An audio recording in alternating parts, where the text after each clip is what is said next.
दोस्तों, वे टूलर में आप सभी का स्वागत है। आज हम लोग चर्चा करते हैं बिहार के संसाधन के बारे में। जब बिहार से झारखंड राज्य अलग हुआ तो उसके बाद हमारे पास सीमित संसाधन बच गए।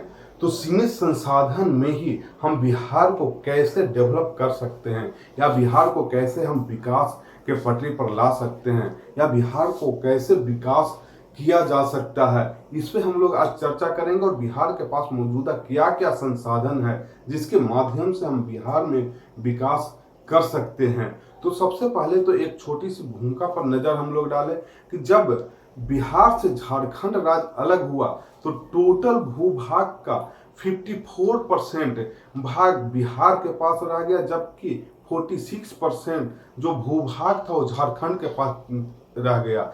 वहीं जो आबादी है 75% बिहार के पास रह गया और 25% ही आबादी झारखंड के पास रहा। वहीं वन संसाधन 21% मात्र बिहार के पास रहा। ठीक है। विद्युत क्षमता में भी लगभग 2/3 से अधिक विद्युत उत्पादन झारखंड के पास चला गया।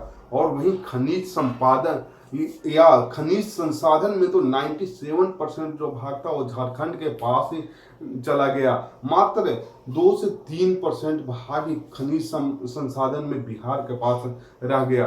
तो बिहार के पास क्या क्या संसाधन है और उसका कैसे हम उपयोग कर सकते हैं, या हम कह सकते हैं कि बिहार के पास एक सीमित संसाधन के रहते हुए ही हम बिहार को कैसे आगे बढ़ा सकते हैं। सीमित संसाधन, बिहार के पास भी कम अपॉर्चुनिटी नहीं है।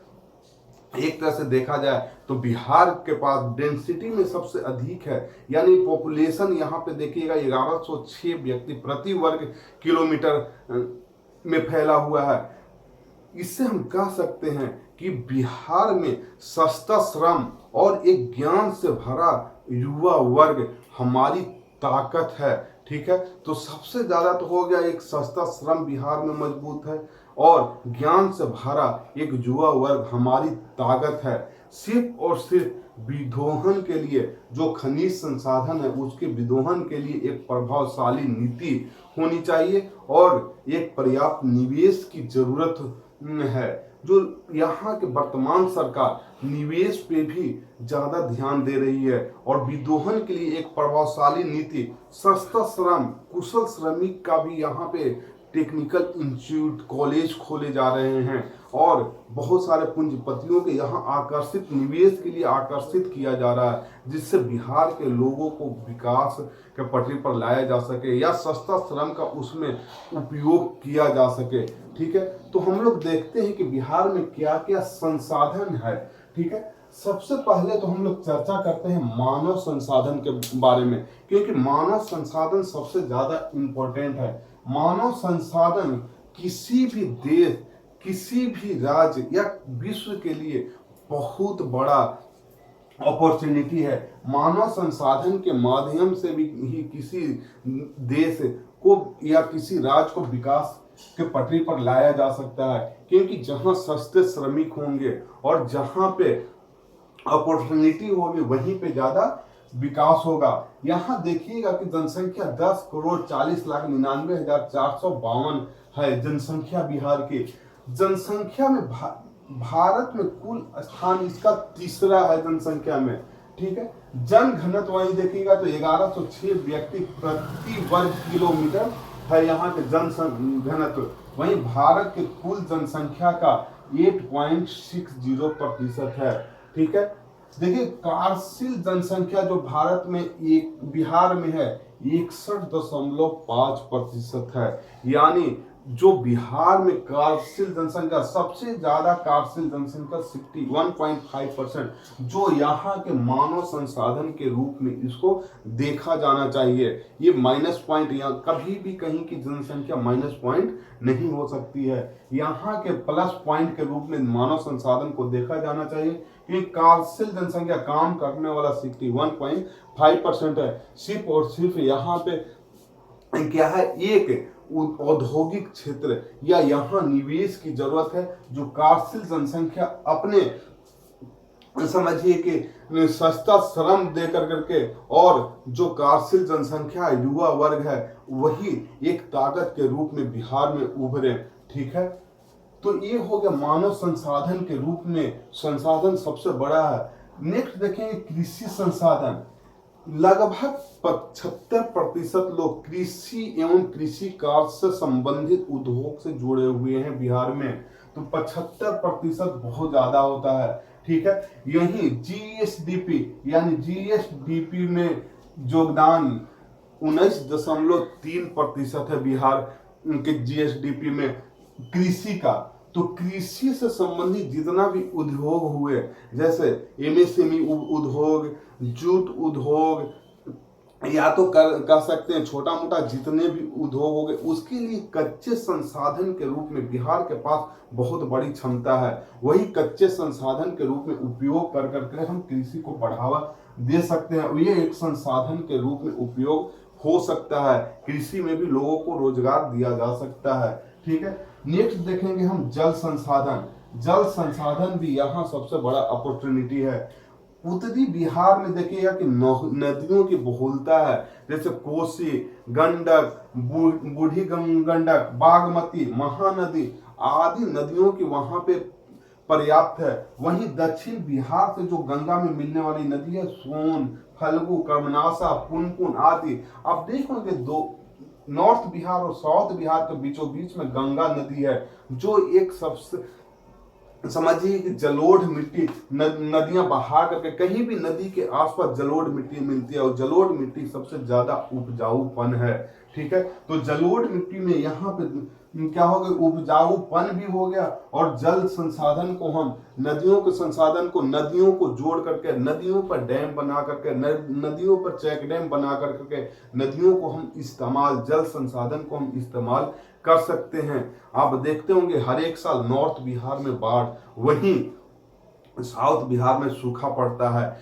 तो जो नदियों को जोड़ करके नॉर्थ और साउथ बिहार को के नदियों को जोड़ करके वहीं बाढ़ की स्थिति को भी कम किया जा सकता है और सूखा की स्थिति को भी कम किया जा सकता है।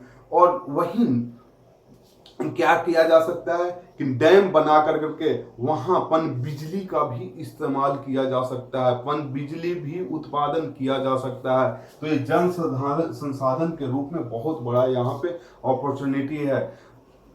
सूखा से लोग नहीं मरेंगे और बाढ़ की स्थिति भी कम किया जा सकता है।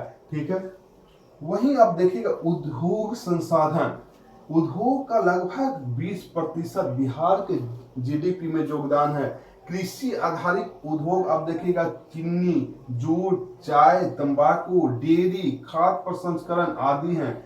जैसे चीनी, जूट, चाय इत्यादि यहाँ बहुत ज्यादा यहाँ पे उद्योग में संसाधन है। ठीक, गैर कृषि में देखिएगा सेवा क्षेत्र में, पर्यटन में, चमड़ा, रेशम, बर्तन, खिलौने आदि में यहाँ अपार संभावनाएं हैं। यहाँ तक तो देखिएगा पर्यटन के क्षेत्र में, आप देखिएगा पर्यटन के क्षेत्र में जितना भी धर्म है, सिख धर्म, बौद्ध धर्म, जैन धर्म, हिंदू धर्म, सभी के जो महापुरुष है उनसे किसी न किसी माध्यम से बिहार की धरती अछूता नहीं रहा है, यानी बिहार की धरती जुड़ा हुआ है। तो सभी जैसे बौद्ध circuit, Jain circuit, Sikh circuit, ये सब हिंदू सर्किट, जैसे रामायण सर्किट देख रहे होंगे, बौद्ध सर्किट देख रहे होंगे, ये सब को डेवलप कर करके बिहार में पर्यटन के क्षेत्र में बहुत अधिक संभावना है। सभी को पर्यटन, क्योंकि यहाँ पर्यटन एक नमूना पेश किया जा सकता है पर्यटन के स्तर पर। देखिएगा पटना साहिब हो गया, बौद्ध गया हो गया, राजगीर हो गया, ये सब विश्व स्तरीय पर्यटन क्षेत्र है। तो विश्व स्तर पर भी यहाँ पर्यटन क्षेत्र को बढ़ाया जा सकता है। ठीक है, तो ये उद्योग संसाधन में हो गया। अब ऊर्जा संसाधन हम लोग देखेंगे। ऊर्जा संसाधन में भी यहाँ बहुत ज्यादा अपॉर्चुनिटी है। ठीक है, जैसे देखिएगा ऊर्जा संसाधन में सौर ऊर्जा, पनचक्की, छोटे हाइड्रो इलेक्ट्रिक, बायो एनर्जी आदि। सौर ऊर्जा, जहाँ सौर ऊर्जा आप देख रहे होंगे, ऊर्जा बिजली से ऊर्जा को पूरा नहीं किया जा सकता है, या कह सकते हैं कि बिजली से ऊर्जा पूरा करने में बहुत ज्यादा खर्च भी है।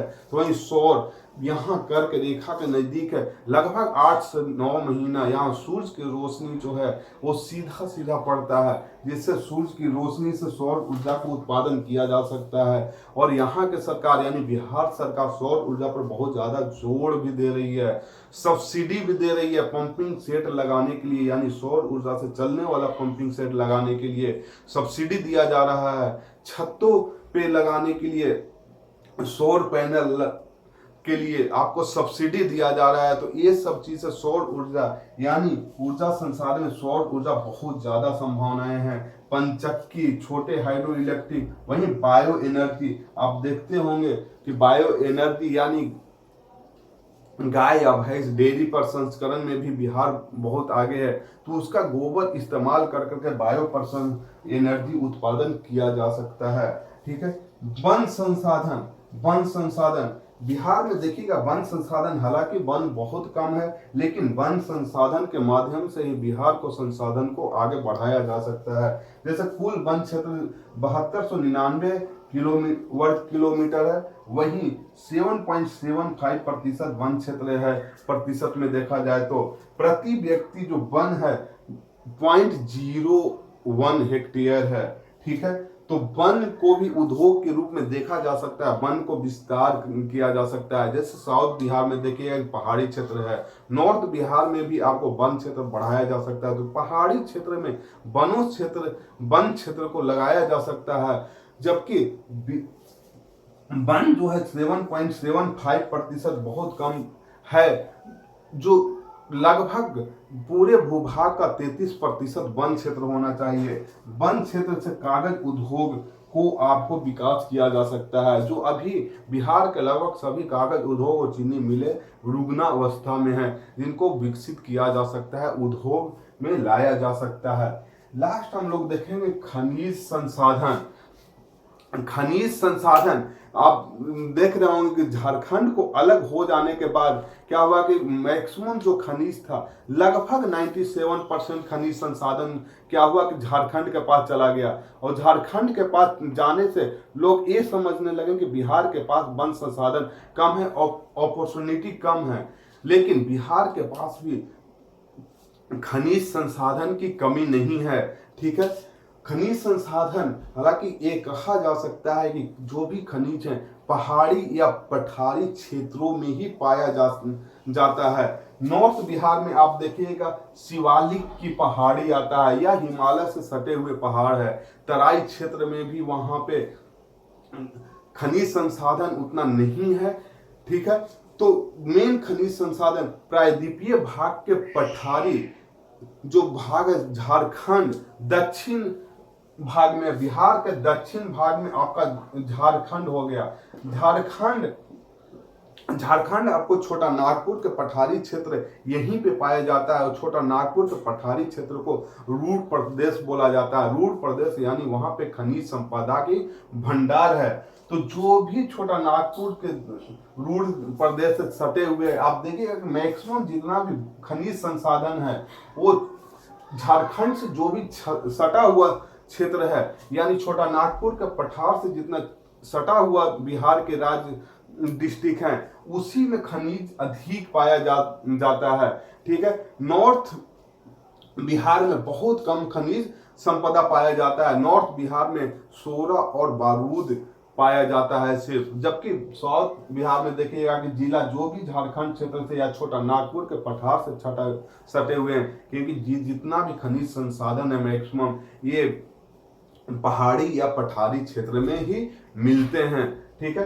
तो देखिएगा कि जैसे पाइराइट हो गए, आप लिस्ट देखिएगा खनिज कहाँ मिलता है, किस डिस्ट्रिक्ट में, और इसका उपयोग क्या होता है, उसका भी मैं लिस्ट डाल दिया हूं। ठीक है। पाइराइट रोहतास में पाया जाता है, जो उर्वरक के लिए ये उपयोग किया जाता है। पाइराइट देश में मात्र एक उत्पादक स्टक रोहतास ही है, जो पाइराइट बिहार में पाया जाता है, और देश का एकमात्र उत्पादक राज्य बिहार है। तो ये बहुत बड़ी अपॉर्चुनिटी और प्लस पॉइंट है। ठीक है। चूना पत्थर रोहतास और कैमूर में पाया जाता है, जो सीमेंट उद्योग के लिए कच्चा माल के रूप में इस्तेमाल किया जाता है, जो भरपूर मात्रा में बिहार के पास मिलता है। वहीं अबरक अबरक नवादा और गया में पाया जाता है। अबरक का इस्तेमाल विद्युत उपकरण के रूप में किया जाता है। ठीक है, अबरक देखते होंगे कि अबरक रूबी अबरक जो विश्व का सबसे उच्च कोटि का अबरक है, वो बिहार में ही पाया जाता है। रूबी अबरक यहाँ कई बार पेटी में भी पूछा जाता है कि कौन सी अबरक बिहार में पाया जाता है, तो रूबी अबरक जो विश्व का सबसे बेहतरीन अबरक माना जाता है। ठीक है, सोना जमुई में पाया जाता है, जो आभूषण के रूप में उपयोग किया जाता है। वही बॉक्साइट मुंगेर में, जो एल्युमिनियम अयस्क के रूप में इस्तेमाल होता है। चीनी मिट्टी भागलपुर मुंगेर में बर्तन एवं बिजली उपकरण बनाने के उपयोग में लाया जाता है। खनिज तेल पूर्णिया एवं कटिहार में इसका स्रोत मिले हैं। ठीक है, क्वार्टजाइट मुंगेर में पाया जाता है, जो भवन निर्माण के काम में आता है। वहीं कोयला औरंगाबाद में पाया जाता है, जो ऊर्जा के क्षेत्र में इस्तेमाल किया जाता है। सीसा भागलपुर में। तो जितना भी आप स्थल देख रहे होंगे, लगभग जो भी छोटा नागपुर से सटे हुए जो भी यहाँ का डिस्ट्रिक्ट है, वहीं पाया जाता है। कैमूर भभुआ हो गया, रोहतास औरंगाबाद, गया नवादा जमुई मुंगेर बांका और भागलपुर। नॉर्थ बिहार में सोरा और बारूद मिलते हैं। तो ये हो गया आपको बिहार के संसाधन। इसी संसाधन के माध्यम से बिहार को एक विकसित राज्य बनाया जा सकता है। ये बिहार के पास बहुत बड़ी अपॉर्चुनिटी है। अभी आप देख रहे होंगे जो पलायन की समस्या, बिहार से सबसे ज्यादा पलायन होता है।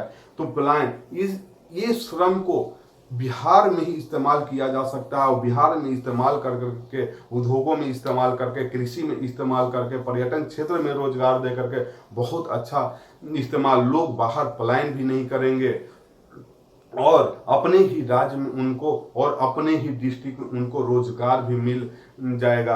तो ये पलायन की समस्या से भी और यहाँ की गरीबी भी दूर हो सकती है इससे। तो ये हो गया बिहार के संसाधन। तो दोस्तों, आप लोग अगर चैनल को सब्सक्राइब नहीं किए होंगे तो प्लीज आप लोग सब्सक्राइब कीजिए, लाइक कीजिए और जितना अधिक से अधिक हो सके इसे शेयर कीजिए, ताकि सभी जरूरत भाइयों के पास ये वीडियो पहुंच सके। ठीक है, और आप लोग कमेंट करके जरूर बताइए कि ये वीडियो आप लोग को कैसा लगा। ठीक है दोस्तों, तब तक के लिए okay, bye bye, thanks for watching this video.